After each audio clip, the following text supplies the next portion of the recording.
Hi, Athey kids and parents! This weekend in Athey Kids, we will continue our study in Genesis.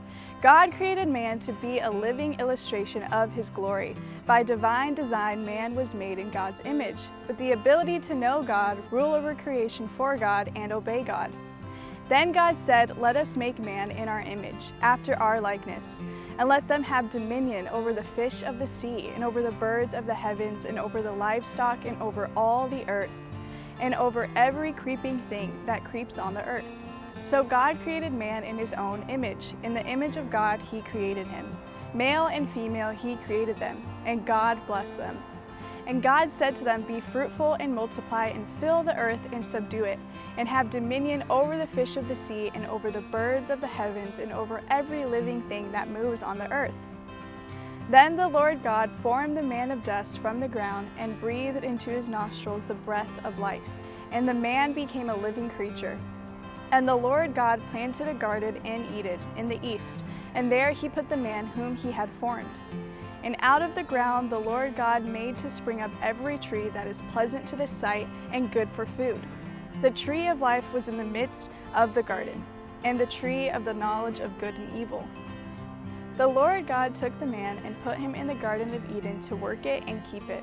And the Lord God commanded the man, saying, "You may surely eat of every tree of the garden, but of the tree of knowledge of good and evil you shall not eat, for in the day that you eat of it you shall surely die." Then the Lord God said, "It is not good that the man should be alone. I will make him a helper fit for him." Now out of the ground the Lord God had formed every beast of the field and every bird of the heavens, and brought them to the man to see what he would call them. And whatever the man called every living creature, that was its name.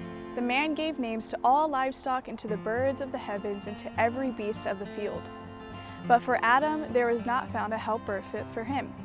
So the Lord God caused a deep sleep to fall upon the man, and while he slept took one of his ribs and closed up its place with flesh. And the rib that the Lord God had taken from the man He made into a woman, and brought her to the man. Then the man said, "This at last is bone of my bones and flesh of my flesh. She shall be called woman, because she was taken out of man. Therefore a man shall leave his father and his mother, and hold fast to his wife, and they shall become one flesh." Man was to display God's image in the jobs God gave him to do, to cultivate the garden, and to obey God's command to not eat from the tree of knowledge of good and evil. God provided man with everything he needed to do his job, including a woman as his helper. The teaching points will vary slightly from classroom to classroom, but the main points will be: God made man in His image. God gave man a job to do. God made a woman to help the man. We want to drive home the ways we were made to glorify and enjoy God. Man was created in God's image in order to glorify and enjoy God in 3 ways. We are to know God personally, rule for God, and obey God. God even created marriage to help us do these things. But because of sin, we can't know, serve, or obey God as we should. Jesus is the only man who lived exactly as man was designed to live, and those who trust Jesus are made new creations in Jesus in order to live with God, just as God originally intended. That is what we are learning this weekend, and we're so glad to have you join us. See you this weekend!